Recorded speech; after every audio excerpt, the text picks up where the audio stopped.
예수님께서는 유대 베들레헴에서 태어나셨습니다. 그리고 공생애를 시작하시기 전까지 갈릴리 나사렛에서 자라셨습니다. 그리고 30살쯤 되어 갈릴리 해변에 있는 가버나움으로 가서 사셨는데 그때부터 예수님의 공생애가 시작이 되었습니다. 예수님께서는 이 갈릴리 해변에서 4명의 제자를 부르셨습니다. 시몬을 비롯해 그의 형제 안드레와 세베대의 2 아들 곧 야고보와 요한, 이 4명의 제자를 삼으셨습니다. 마태 역시, 세리 마태 역시 이곳에서, 세관에서 일하던 마태가 이곳에서 예수님의 제자로 부르심을 받았습니다. 예수님께서는 제자들과 함께 안식일에 회당에 들어가서 가르치셨습니다. 그러자 사람들이 그 가르침을 듣고 놀라워했습니다. 왜냐하면 여느 율법 학자들과는 달리 예수님께서는 권위 있게 가르치셨기 때문입니다. 율법 학자들은요, 장로들의 전통, 모세 율법, 이것을 기계적으로 장황하게 설명하고 지키도록 강요를 했습니다. 율법 하나님 말씀뿐만 아니라 장로들의 전통까지도 장황하게 설명을 해요. 기계적으로. 그리고 그것을 지키도록 강요를 했습니다. 사람들에 있어서 그것은요, 전혀 새로운 것도 없었고 은혜롭지도 않았습니다. 오히려 그들의 가르침은 어깨에 짊어진 무거운 짐처럼 느껴졌습니다. 그들의 말을, 가르침을 들을 때마다 기쁨이 있는 것이 아니라 오히려 더 그 삶을 힘겹게 만들었어요. 심령을 더 무겁게 만들었습니다. 그런데 예수님의 교훈은 그들과는 달랐습니다. 예수님께서는요, 율법 학자들과 달리 하나님의 말씀, 곧 성경만을 가르치셨습니다. 장로의 전통이 아니라 오직 하나님의 말씀만을 가르치시되 그들이 알아듣기 쉽게 잘 설명해 주셨습니다. 그리고 무엇보다 사람들을 대하는 태도가 달랐습니다. 예수님께서는요, 이 백성들에게 목자 없는 양처럼 지치고 방황하는 영혼들을 불쌍히 여기는 마음으로 말씀을 가르치셨습니다. 그러니까 사람들에게 감동과 감화를 준 것이에요.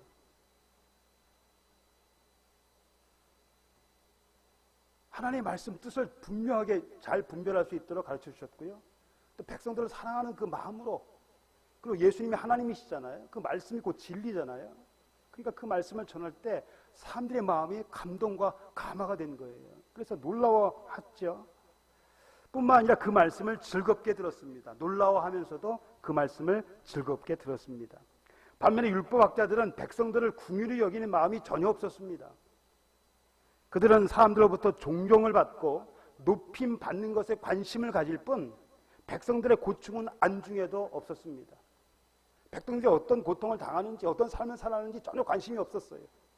그들의 삶만, 그들에게 사람들이 존경받고 어떻게 하면 높은 자리에 앉을까, 이런 것에만 관심을 가졌단 말이죠. 예수님께서는 그들과는 달리 백성들을 불쌍히 여기는 마음, 사랑하는 마음으로 그들을 가르치셨습니다. 그리고 말씀만이 아니라 행동으로도 자신의 권위를 나타내셨습니다. 사람들이 예수님의 교훈에 놀라워하고 있을 때 마침 회당에 있던 더러운 귀신 들린 사람이 큰 소리로 외쳤습니다. 나사렛 예수여, 우리가 당신과 무슨 상관이 있나이까? 우리를 멸하러 왔나이까? 나는 당신이 누구인 줄 아노니 하나님의 거룩한 자니이다. 귀신 들린 사람이 그 회당에 있었단 말이에요. 교회에 있었단 말이에요. 아무도 몰랐어요. 그러니까 누가 귀신이 들렸는지, 귀신이 자신의 정체를 숨기면요 알 수가 없어요. 그런데 자신의 정체를 숨기고 있다가 예수님의 말씀을 듣는 순간 그 정체를 드러나게 된 것입니다. 하나님의 거룩한 자, 이것은 하나님께서 보내신 거룩한 자란 뜻으로 메시아 곧 그리스도를 가리키는 말입니다. 귀신은요 예수님을 믿지는 않았습니다. 그러나 그가 어떤 분이신지를 정확히 알고 있었습니다. 귀신처럼 알았어요. 귀신처럼. 그리고 예수님께서 귀신들을 멸하러 오셨다는 사실도 알고 있었습니다. 예수님께서 이 땅에 오신 목적이 뭡니까? 죄인을 구원하기 위하여. 그리고 또 하나 요한일서 3장 8절에 보니까 마귀의 일을 멸하려 하십니다. 다 같이 연관이 되어 있는 거예요. 죄가 누구로부터? 마귀로부터 들어왔단 말이죠. 그래서 뭐 죄와 마귀가 다 연결이 되어 있는 거예요. 이 문제를 해결하시기 위하여 예수님께서 이 땅에 오셨습니다. 예수님께서 처음 사역을 시작하실 때 그가 누구인지를 아는 사람은 아무도 없었습니다. 예수님의 아들, 예수님을 하나님의 아들이라고 증언했던 세례 요한조차도 처음에 그분이 누구인지를 몰랐어요. 하나님께서 가르쳐 주셨을 때 비로소 그가 누구인지를 알게 되었습니다. 그마저도 예수님이 정말 하나님의 아들인가를 의심한 적도 있었습니다. 예수님께 오셔갖고 뭔가 큰 일이 일어날 것처럼 생각했는데 오히려 예수님께서 하시는 일들이 이거 예수님 맞는가? 이런 의심을 불러일으키게 한 거예요. 세례 요한에게. 그래서 의심한 적도 있었습니다. 그러나 귀신은 처음부터 이 사실을 알고 있었고 예수님이 하나님의 아들이라는 사실을 한 번도 의심한 적이 없습니다. 귀신은요, 예수님이 하나님의 아들이라는 사실을 한 번도 의심한 적이 없어요. 오히려 사람들이 그 사실을 의심하도록 만들 뿐이었습니다. 귀신은 예수님을 믿지 않았지만 누구보다도 그 예수님을 잘 알고 있었습니다. 예수님께서는 큰 소리로 부르짖는 귀신을 꾸짖으며 잠잠하고 그 사람에게서 나오라고 하셨습니다. 그러자 더러운 귀신이 그 사람에게 격려를 일으키더니 큰 소리를 지르고 떠나갔습니다. 이 광경을 본 사람들 또한 역시 놀랐습니다. 말씀을 들었을 때도 놀랐어요. 권위 있는 그 말씀에 사람들이 놀랐어요. 그런데 이 광경을 보고 또 사람들이 큰 충격에 휩싸였습니다. 왜냐하면 한 번도 이런 광경을 본 적이 없었기 때문입니다. 당시에 유대인들 중에도요, 귀신을 쫓아내는 사람들이 덜어 있었습니다. 그들이 어떻게 귀신을 쫓아내는가?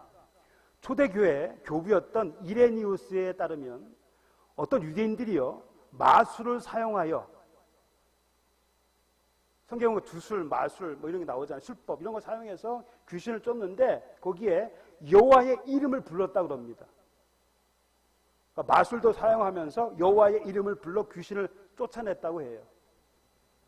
하지만 예수님은 그 누구의 이름도 어떤 주술도 사용하지 않으시고 단지 말씀으로만 귀신을 내쫓으셨습니다. 이런 일을 한 번도 경험해보지 못한 사람들, 그들이 경험했던 것은 어떤 거예요? 유대인들이 막 주술을 외우고 주문을 외우고 또 어떤 사람들은 뭐 어떤 도구도 사용하고, 그리고 여호와의 이름을 외치면서 이렇게 해야 겨우 귀신이 나가는데 예수님께서는 그냥 말씀으로만, 그리고 한 번으로만 귀신 나가라, 그러니까 이 귀신이 그 말씀에 순종해서 나간 거예요. 한 번도 이런 걸 경험하지 못했던 사람들에게는 큰 충격이 아닐 수 없었습니다. 그리고 이런 권세는 그들에게 전혀 새로운 가르침이었습니다. 그동안 알지 못했던, 보지 못했던, 경험하지 못했던 새로운 권세. 그래서 이 소문이요, 순식간에 온 갈릴리 지방에 퍼져 나갔습니다. 오늘날에도 귀신을 쫓아내는 일이 종종 있습니다. 그렇죠? 어떤 교회는 귀신을 쫓아내는 것으로 인하여 크게 성장한 교회도 있습니다. 신실한 그리스도인이라면 누구든지 예수의 이름으로 귀신을 쫓아낼 수 있습니다. 특별한 사람만이 할 수 있는 것이 아니에요. 왜? 내가 하는 것이 아니라 누구를 힘입어서 예수의 이름을 힘입어서 하기 때문에, 예수의 이름에 권세가 있고 권능이 있는 것이기 때문에 누구든지 신실한 그리스도인, 예수님을 믿고 그분을 구주로 영접한 자들은, 하나님의 자녀가 된 자들은 누구든지 예수의 이름으로 귀신을 쫓아낼 수가 있습니다. 그날 해질 무렵에 소문을 들은 사람들이 귀신 들린 자들을 비롯해서 온갖 병자들을 데리고 예수님을 찾아왔습니다. 그 소문이요, 금방 퍼진 거예요. 그러니까 사람들이 해질 무렵, 해가 질 때쯤 돼갖고 그런 사람들을 데리고 예수님을 찾아왔습니다. 왜 해질 무렵에 왔는가? 이스라엘 사람들에게 있어서 하루는요, 해질 때부터 다음날 해질 때까지입니다. 우리가 아침부터 새벽 1시부터 저녁 12시까지가 아니고 해 뜰 무렵, 그러니까 해 질 무렵부터 다음날 해 질 때까지, 이게 하루예요. 그래서 안식일이 언제 시작하느냐? 해 지면 시작이 되는 거예요. 그러니까 지금 언제 예수님이 회당에 들어가셨어요? 안식일에. 안식일이 언제 끝나요? 해 질 때. 그러니까 이 사람들이 해 질 때를 기다리고 있었던 겁니다. 왜냐하면 안식일에는요, 사람이 위급하지 않은 이상은 어떠한 치료나 환자를 옮기는 일도 금지되었습니다. 그러니까 이런 치료하지 않으면 생명이 위급한 상황 외에는 팔이 부러졌다. 그래도 다음 날까지 기다려야 돼요. 안식일 지날 때까지. 내가 병이 났어. 일어나고 싶어도 안식일에는 못 일어납니다. 그러니까 기다렸다가 안식일이 끝난 다음에 일어나는 거예요. 그래서 안식일에는 생명이 위급하게 하지 않은 한 어떠한 치료나 환자를 옮길 수가 없기 때문에 해질 때를 기다리고 있었던 거죠, 사람들이. 그래서 해진 다음에 사람들이 몰려왔습니다. 예수님은 그들을 말씀으로 귀신을 쫓아내시고 병자들에게 일일이 손을 얹어 안수하여 고쳐주셨습니다. 예수님께서는 가버나움, 이 일은 가버나움에서 일어난 일인데요. 가버나움에서 뿐만 아니라 온 갈릴리에 다니시며 그들의 여러 회당에서 말씀을 전하시고 또 귀신들을 쫓아내셨습니다.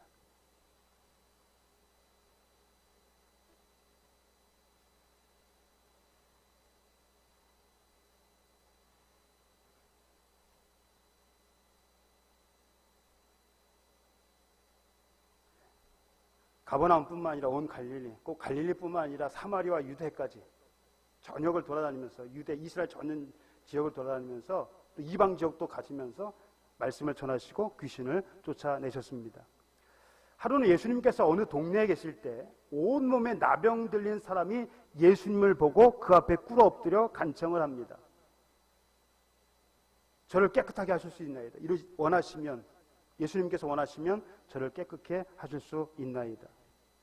그러면 고대에는요, 이 나병이요, 마치 죽은 자가 다시 살아나는 것만큼 고치기 어려운 불치의 병으로 여겨졌습니다. 나병의 고침을 받는 것은 죽은 자가 살아나는 것만큼 어렵다고 생각을 했어요. 그래서 이 병은 천병, 죄에 대한 하나님의 형벌이라고 생각을 했습니다. 그러니까 당시의 기술, 의술로는 고칠 수가 없는 거예요. 하나님의 은혜가 아니면 고칠 수가 없는 병. 근데 이 나병 환자가요, 어디 일부만 나병에 걸린 것이 아니라 온몸에 다 나병에 걸렸습니다. 이 나병 환자가 예수님을 찾아와서 원하시면 저를 깨끗게 하실 수 있나 이렇게 간청하고 있는 것입니다. 율법에 의하면 나병 환자는 부정한 자로 성전 출입을 할 수 없었습니다. 또 사회활동이나 다른 사람과의 접촉도 금지되었습니다. 그래서 나병 환자는 자기가 나병 환자임을 사람들에게 알려야 돼요. 그래서 어떻게 알리냐? 일단 옷을 찢습니다. 머리를 풀어 헤칩니다. 윗입술을 가리고 외치기를 부정하다 부정하다 이렇게 하는 겁니다. 그러니까 사람들이 많은 곳에 가면 이렇게 외치고 가야 되는 거예요. 그래서 자기가 나병 환자이니까 가까이 오지 마라. 이것을 알려야 되는 겁니다. 그리고 사람들과 어울려 살지 못하고 진영 밖에서 살아야 돼요. 혼자 사는데 보통 그런 사람들이 여러 있으니까 같이 공동체를 형성해서 같이 살았습니다. 대부분의 사람들은 나병 환자가 보이면 숨거나 도망했으며 심지어 나병 환자가 멀리 떨어지도록 돌을 던지는 사람들도 있었습니다. 이처럼 나병 환자는 사람들에게 산송장, 살아있으나 죽은 것처럼 그런 취급을 당하며 비참한 생활을 하고 있었습니다. 그런데 이 나병 환자가 율법을 어기고 예수님을 찾아왔습니다. 아마 변장을 했었던 것 같아요. 왜? 그냥 오면 사람들에게 돌로 맞아 죽을지 모르니까 사람들이 모르게 변장을 아마 했었던 것 같아요. 그리고 예수님께 왔는데, 그럼 아무리 변장을 한다 해도 온몸이 나병에 걸리면요, 어떻게 돼? 피부가 짓무르잖아요. 그럼 어떻게 돼요? 피부가 썩는 냄새가 나요. 그 냄새는 어쩔 수가 없었던 거지요. 이런 상황에서 예수님을 찾아온다는 것은 대단한 용기, 즉 죽으면 죽으리라는 심정으로 예수님을 찾아왔을 것입니다. 마지막 심정으로, 차라리 죽느니 내가 예수님께 가서 고침을 받겠다. 죽으면 죽으리라. 돌에 맞아 죽으면 죽으리라. 이런 심정으로, 간절한 심정으로 예수님을 찾아왔던 것입니다. 그리고 한편으로는 예수님께서 원하시기만 하면 자신의 병을 치료하실 수 있다는 확신도 있었습니다. 믿자의 본전 이런 생각이 아니에요. 내가 예수님께 가기만 하면 내가 고침을 받을 수 있다. 이런 확신을 가지고 온 거예요. 사람들에게 돌을 맞아 죽을지언정 내가 예수님께 고침을 받겠다. 이런 심정으로 예수님을 찾아왔습니다. 이에 예수님께서 어떻게 하셨습니까? 나병 환자에게 손을 내밀어 그에게 대시며 내가 원하는 깨끗함을 받으라고 하셨고 그 즉시 그는 나병에서 깨끗게 되었습니다. 나병 환자에게 손을 대는 것은요, 율법에서 금지됩니다. 사람과 접촉하면 안 돼요. 나병 환자가 접촉하면 어떻게 돼요? 나병 환자가 부정하기 때문에 자기도 부정하게 되는 거예요. 그래서 사람과 접촉하면 안 되는 거죠. 그런데 예수님께서는 말씀으로만 귀신을 내쫓을 수 있습니다. 또 말씀으로만 나병 환자도 고칠 수 있어요. 그런데 나병 환자에게 손을 대셨단 말이죠. 왜 예수님께서 나병 환자에게 손을 대셨는가? 그 이유가 있습니다. 그것은 나병 환자에 대한 연민의 정, 그 나병 환자를 불쌍히 여기는 그 마음, 그를 불쌍히 여기시는 예수님의 마음이 그에게 손을 대게 하신 것입니다. 예수님을 너무 불쌍히 여겨. 여기 보세요. 불쌍히 여겼다는 이 말은요, 가슴을 찢는, 정말 그렇게 아픔, 그들의 고통을 같이 아파하는 겁니다. 그런 심정으로 그를 불쌍히 여기시고 그에게 손을 대신 것입니다. 예수님께서는 나병에서 깨끗하게 된 사람에게 이 일을 아무에게도 말하지 말라, 그렇게 엄히 당부를 하셨습니다. 다만 그의 몸을 제사장에게 보이고 모세가 명령한 예물을 드려 깨끗해진 것을 사람들에게 증거하라, 이렇게 말씀을 하셨는데요. 율법에 의하면 나병 환자가 병을 고쳤는지 안 고쳤는지 그것을 판단하는 사람은 누구냐면 의사가 아니라 누구예요? 제사장이었습니다. 제사장. 그래서 나병 환자 고침을 받으면 제사장에 가서 확인을 맡아야 돼요. 판단을 받아야 됩니다. 그리고 나병 환자 고침을 받았다라고 하면 거기에 율법에 정한 예물을 드리고 정결 예식을 거친 후에 비로소 공식적으로 이 사람은 나병에서 고침을 받았다, 선언을 받을 수 있는 거예요. 제사장으로 하여금 선언을 받게 한 겁니다. 그래서 제사장에 가서 내 몸을 보이라, 그렇게 예수님께서 말씀을 하셨어요. 그래서 공식적으로 제사장에 의해서 나음을 받았다 인정을 받지 못하면 사회생활, 종교생활을 할 수가 없었어요. 비록 내가 나았다 할지라도 그런 인정을 받지 못하면 아무 소용이 없는 거예요. 그러니까 가서 인정을 받고 공식적으로 사회생활을 할 수 있게 된 것입니다.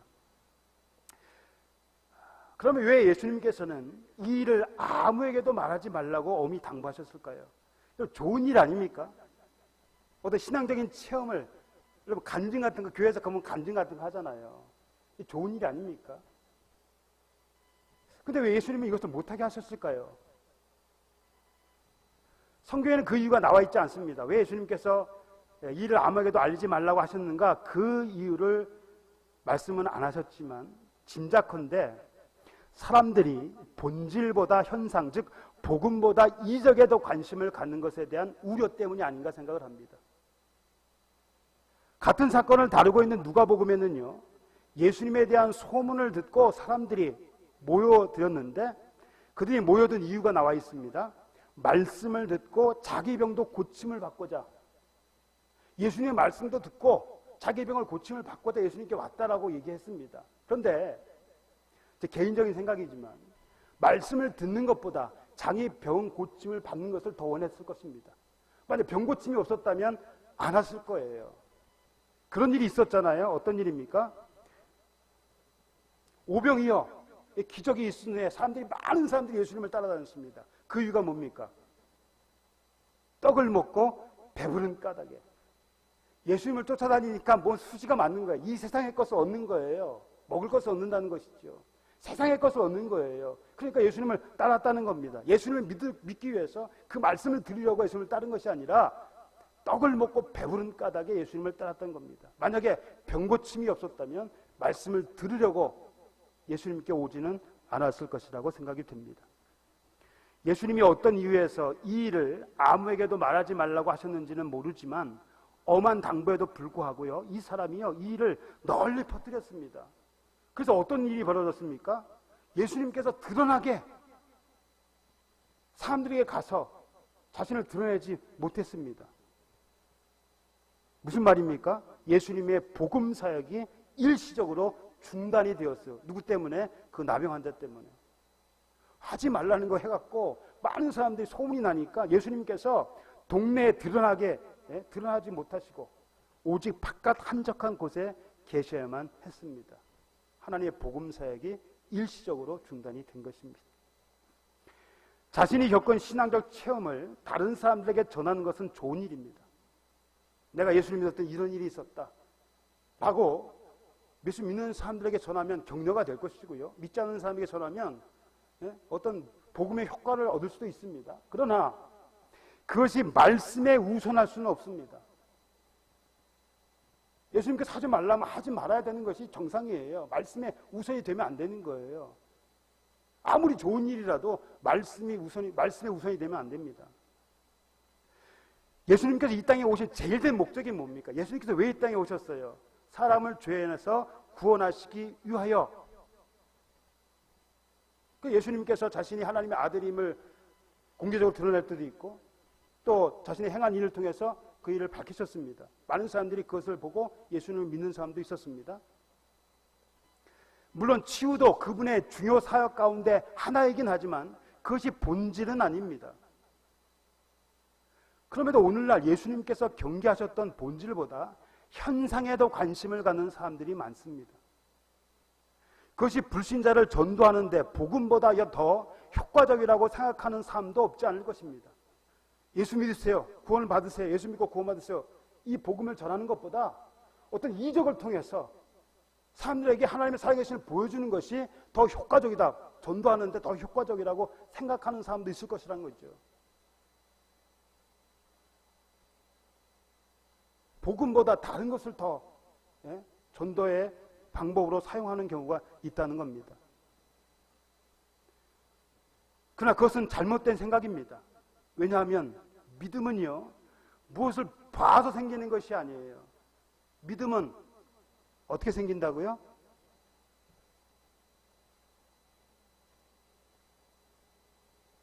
믿음은 들음에서 나는 겁니다. 하나님의 말씀을 들으면서 믿음이 생기는 것이지 어떤 현상을 봤다고 해서 믿음이 생기는 것이 아니에요. 부자와 나사로의 비유에서 잘 나타나와 있잖아요. 아브라함이 뭐라고 얘기합니까? 모세와 선지자들에게 듣지 아니하면, 말씀을 듣지 아니하면 비록 죽은 자 가운데서 살아나는 자가 있을지라도 권함을 받지 않을 것이다. 복음을 전할 때 그 말씀을 듣고 회개하지 않으면 아무리 이적이, 죽은 자가 살아나는 이적이, 그보다 더 심한 이적이 일어난다 할지라도 그들은 믿지 않을 것이라는 거예요.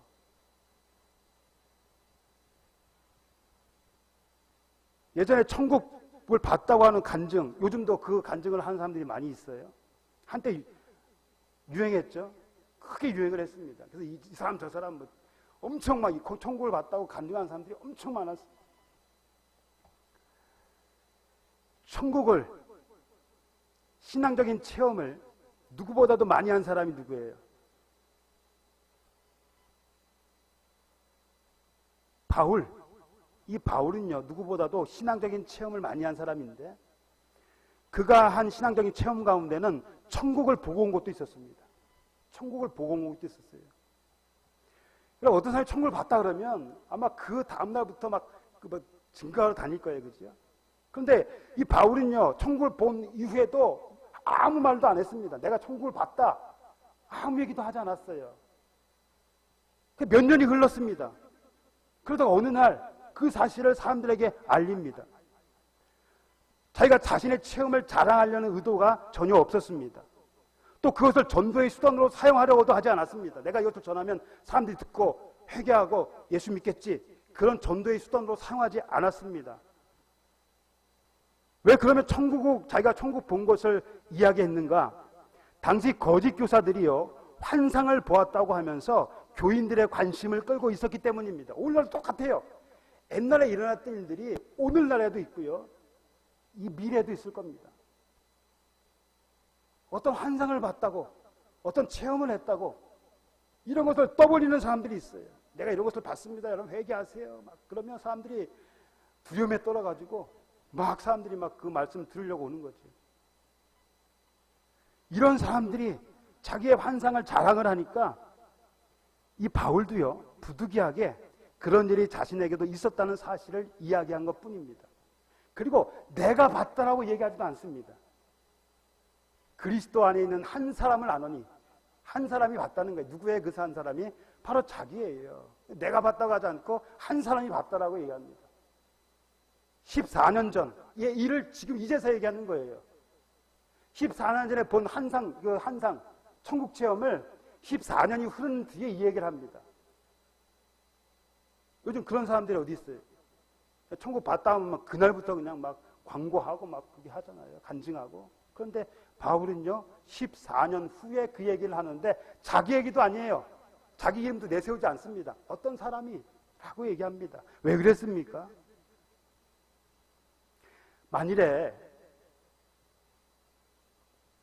자기가 본 환상에 대해서 자세하게 언급을 하면 그로 인하여 많은 사람들이 예수를 믿는다고 생각했다면 그는 틀림없이 자기가 본 이야기를 자세하게 천국 체험을 간증했을 겁니다. 자세하게 내가 이렇게 봤다. 그래서 여러분 이 천국을 소망하면 살아야 됩니다. 예수 믿어야 됩니다. 라고 얘기를 했을 거란 얘기죠. 이것이 전도의 수단으로 사용될 때 많은 사람들이 회개하고 예수님께 돌아온다면 분명 이 바울은 그렇게 했을 것입니다. 그럼에도 불구하고 하지 않은 이유는 뭡니까? 회개, 구원은 보는 것으로 일어나는 것이 아닙니다. 하나의 말씀을 들으면서 시작이 되는 거예요. 사랑하는 여러분, 신앙적인 체험도 중요하지만 예수님의 말씀을 청종하는 것이 우선입니다. 자신이 원하는 대로가 아닌 주님께서 원하시는 대로 살아가는 것이 더 중요합니다. 내가 하고 싶은 대로 하는 것이 중요한 것이 아니고요. 하나님께서 원하시는 것을 하는 것이 중요한 거예요. 자신을 드러내는 것이 아니라 예수님만을 자랑하는 삶을 살아야 됩니다. 나는 없어야 돼요. 아예 없어야 돼요. 자신의 영화가 아닌 하나님의 영광을 위해 살아야 됩니다. 그것이 하나님께서 우리를 부르신 목적이에요. 예수님만을 자랑하라. 하나님의 영광만을 위하여 살라. 그것이 하나님께서 우리를 부르신 목적이고 우리가 이 땅에서 살아가는 이유이기도 합니다. 그래서 하나님의 영광이요, 우리가 살아가는 이유이고 우리의 삶의 제일 된 목적이 되어야 됩니다. 하나님의 영광. 내가 하고 싶은 대로 하는 것이 아니라 하나님께서 원하시는 것이 무엇인지를 우리가 알 수 있는 것. 자신의 영화가 아닌 하나님의 영광을 위해 살아가는 그런 삶이 되어지기를 간절히 소원합니다. 기도하겠습니다.